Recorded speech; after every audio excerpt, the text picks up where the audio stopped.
everyone, I'm Kathryn and welcome to Book Dissect, where I take the best and worst from books to help you be a better writer. This week I'm dissecting All Consuming by Neal Lawson. I picked up this book at my library at Eper in the armoire of free books, so I was very happy to find this one and I was excited to read it. The things that I took away from this book aren't probably what the author intended, since the overall tone seems to be we all need to consume less and then we'll be happier, which there are countless studies that have shown this. But the whole time I was reading it, I kept thinking, oh, I can use this for my YouTube channel or to help increase traffic on my blog or gain more followers on Twitter. So I'm not entirely sure that I was using this book as intended. In all honesty though, I'm not entirely sure how I feel about the book.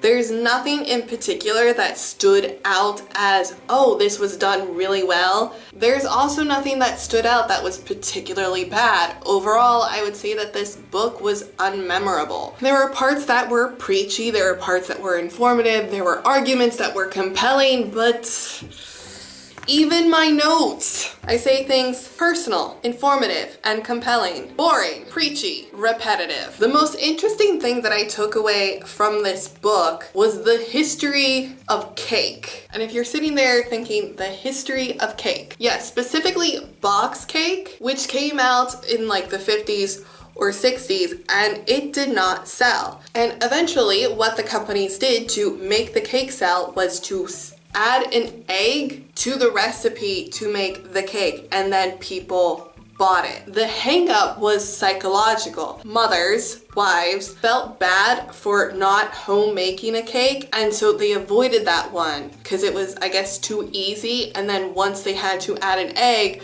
the guilt went away. But I can add to this. In France, you have cake, but specifically cake in France is cake without frosting. This was something that was very interesting for me because cake, whenever you use that word, includes frosting. And I wondered, why wasn't frosting a thing in France? And when I looked it up, it went back to the 50s and 60s. Frosting became a thing in America because that's how they got women to buy cake mix. It was okay to buy the cake mix because then you'd get the frosting and decorate the cake yourself. And you didn't need to feel guilty about not homemaking the cake. I think that story would fit perfectly in with this book because essentially it's all about the manipulation that companies do to make you buy crap. I found it interesting because even though this takes place in England, I would say a lot of the problems that the Brits have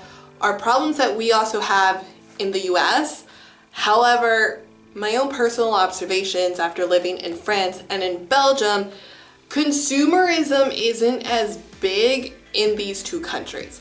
Now, I know that there are probably people that would argue that, and if you are one of those people, tell me why in the comments below because I'd love to know what you have to say.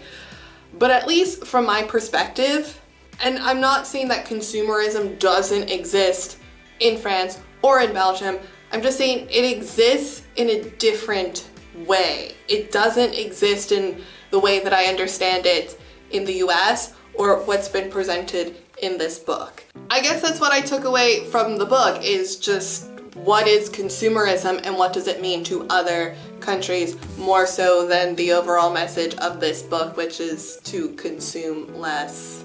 If you've read this, I'd love to know what your thoughts were in the comments below. It was an enjoyable book. Sometimes it was preachy, sometimes it dragged on, but as far as nonfiction goes, I enjoyed it. If you like this video, be sure to give it a thumbs up or a thumbs down. The algorithm doesn't care as long as you interact with my videos. If you'd like to support this channel, then be sure to share it with your friends, family, and strangers on the internet because that helps me out a lot. All my social links have been left in the description below for your convenience. I'm on Twitter, Facebook, and I keep a blog where I keep the conversation going. Be sure to check that all out, and I'll see you guys in the next video. Tootsies, my applezines. Ooh, I hit the camera. I need an outro, and I can't think of an outro because nothing interesting happens in my life.